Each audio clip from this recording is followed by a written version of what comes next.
నవరాత్రుల్లో అమ్మవారిని ఏ పుష్పాలతో పూజించవచ్చు, అలానే ఏ పుష్పాలతో పూజించకూడదు తెలుసుకుందామండి. 2024 దసరా నవరాత్రుల అమ్మవారిని ప్రత్యేకమైన పుష్పాలతో పూజిస్తే ప్రత్యేకమైన ఫలితాలు కలుగుతాయి. అయితే కొన్ని రకాల పుష్పాలు మాత్రం అమ్మవారి పూజకు వినియోగించకూడదని దేవి భాగవతంలో చెప్పబడిందండి. ఎప్పుడైనా సరే నవరాత్రుల్లో అమ్మవారిని పూజించేటప్పుడు దుర్గాదేవిని గరిక పూజలతో పూజించకూడదండి. ఎందుకంటే దుర్గాదేవి ఉగ్రస్వరూపం అండి. గరికలో వేడిని తగ్గింపచేసేటువంటి గుణం ఉంటుంది. దుర్గాదేవి ఉగ్ర రూపంలో ఉంటుంది కాబట్టి ఉగ్రత్వాన్ని తగ్గించేటువంటి గరిక పోచలతో పూజించకూడదు. అలానే చండీ అమ్మవారు ఉగ్రత్వంతో ఉంటుందండి. ఆమెను శాంతింపచేసే విధంగా మల్లె పువ్వులతో పూజించకూడదు. దుర్గాదేవిని గరిక పోచలతోనూ, చండీ అమ్మవారిని మల్లె పువ్వులతో పూజించకూడదు. అదేవిధంగా మల్లె పువ్వులతో ఇతర దేవతలను పూజించినట్లయితే విశేష ధనలాభం అయితే కలుగుతుందండి. ఒక్క చండీ రూపంలో ఉన్న అమ్మవారిని తప్ప ఏ దేవీ స్వరూపంలో ఉన్నటువంటి అమ్మవారినైనా నవరాత్రుల్లో మల్లెపూలతో పూజ చేస్తే విశేషమైన ఆదాయ మార్గాలు పెరుగుతాయి, వృధా ఖర్చులు తగ్గుతాయి. పద్మ పుష్పాలతో అమ్మవారిని కనుక మనం పూజించినట్లయితే మానసిక ప్రశాంతత కలుగుతుందండి. మానసికంగా ఉన్నటువంటి అశాంతి తొలగిపోతుంది, పుత్ర సంతాన ప్రాప్తి కలుగుతుంది. ఎవరికైనా సరే అబ్బాయి పుట్టాలి అనేటువంటి కోరిక ఉన్నట్లయితే కొత్తగా పెళ్ళైన వాళ్ళు పద్మ పుష్పాలతో అమ్మవారిని పూజిస్తే అబ్బాయిలు పుడతారని చెప్పి దేవి భాగవతంలో చెప్పబడిందండి. అదేవిధంగా ఎవరైనా సరే ఒక మంత్రం జపించినప్పుడు ఆ మంత్రానికి త్వరగా సిద్ధి వస్తే అద్భుత ప్రయోజనం కలుగుతుంది. ఆ మంత్ర సిద్ధి త్వరగా కలగాలి అంటే దేవి నవరాత్రుల్లో అమ్మవారిని గన్నేరు పువ్వులతో పూజించాలి. గన్నేరు పువ్వులతో పూజిస్తే మంత్ర సిద్ధి త్వరగా కలుగుతుందండి. అయితే గన్నేరు పువ్వుల్లో కూడా రకరకాల గన్నేరు పువ్వులు ఉంటాయి. వీటిలో ప్రత్యేకమైనవి ఏమిటంటే ఎర్ర గన్నేరు పువ్వులు. ఎర్రగన్నేరు పువ్వులతో అమ్మవారిని పూజిస్తే విపరీతమైన జనాకర్షణ కలుగుతుంది, విపరీతమైన ప్రజా ఆకర్షణ కలుగుతుందండి. అంటే మీడియా రంగంలో lawyers, politicians, influencers, public related రంగాలలో ఉన్నటువంటి వారి రంగంలో జనాకర్షణ, ప్రజాకర్షణ కలగాలి అంటే నవరాత్రుల్లో ఎర్ర గన్నేరు పువ్వులతో అమ్మవారిని పూజించండి. అదేవిధంగా కలువ పువ్వుల్లో ఎర్ర కలువ పువ్వులతో అమ్మవారిని పూజించిన జనాకర్షణ, ప్రజాకర్షణ అనేది విపరీతంగా పెరుగుతుంది. అదేవిధంగా వాక్ శుద్ధి రావాలి అంటే మీరు ఏం మాట్లాడిన అద్భుతమైన ఫలితం కలగాలి, సిద్ధి ఉండాలి అంటే సన్నజాజి పువ్వులతో అమ్మవారిని పూజించాలి. సన్నజాజి పువ్వులతో పూజిస్తే వాక్ శుద్ధి కలుగుతుంది. తుమ్మి పువ్వులతో అమ్మవారిని పూజిస్తే అన్న ప్రాప్తి కలుగుతుంది.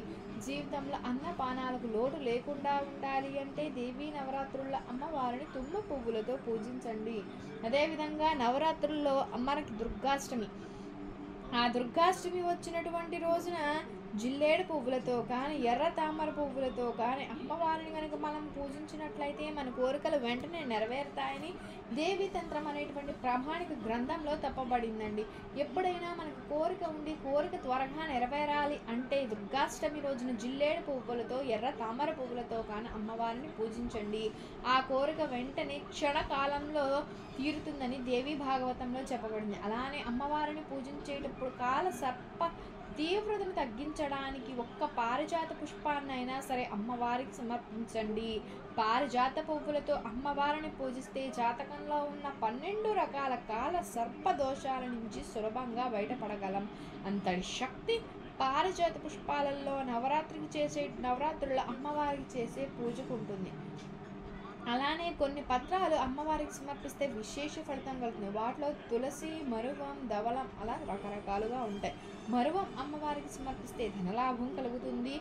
అమ్మవారి చిత్రపటం దగ్గర మరువం ఉంచి నమస్కరించినట్లయితే ఆదాయ మార్గాలు పెరుగుతాయి, వృధా ఖర్చులు తగ్గుతాయి.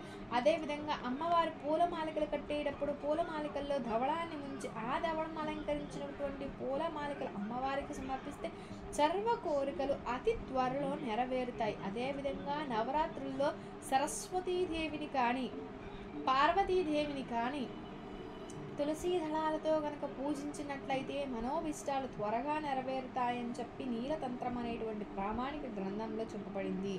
సరస్వతీదేవిని, పార్వతీదేవిని, ఈ లక్ష్మీదేవిని ఎవరినైనా సరే తులసి దళాలతో పూజిస్తే కోరికలు త్వరగా నెరవేరుతాయి. అదేవిధంగా ఉసిరిక చెట్టు ఆకులతో కనుక పార్వతీదేవిని పూజించినట్లయితే తక్షణమే మన కోరికలు నెరవేరుతాయని శక్తి ఆవిలము అనేటువంటి గ్రంథంలో చెప్పబడింది.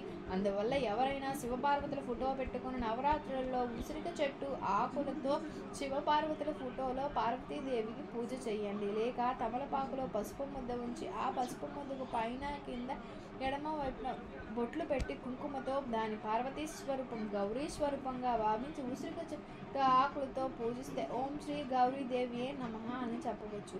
మనసులో ఉన్న కోరికలు చాలా త్వరగా నెరవేరుతాయని శక్తి ఆనము అనేటువంటి ప్రామాణిక గ్రంథంలో చెప్పబడింది. కాబట్టి ఇలా ప్రత్యేక పుష్పాలతో ప్రత్యేకమైన పత్రాలతో అమ్మవారిని పూజించడం వల్ల దేవి సకల కార్యాలు సిద్ధించుకోవచ్చు. శత్రుబాధ ఎక్కువగా ఉన్నవారు, ఎదుటివారి ఏడుపు, దిష్టి, అంతర్గత శక్తులు విపరీతంగా ఉన్నవారు ఎర్ర మందార పువ్వులతో అమ్మవారిని పూజించండి. ఎర్రని మందార పువ్వులతో నవరాత్రుల్లో అమ్మవారిని మీరు ఎంత పూజిస్తే అంత శత్రు బాధలు తొలగిపోయి శత్రువులు సైతం మిత్రులుగా మారుతారండి.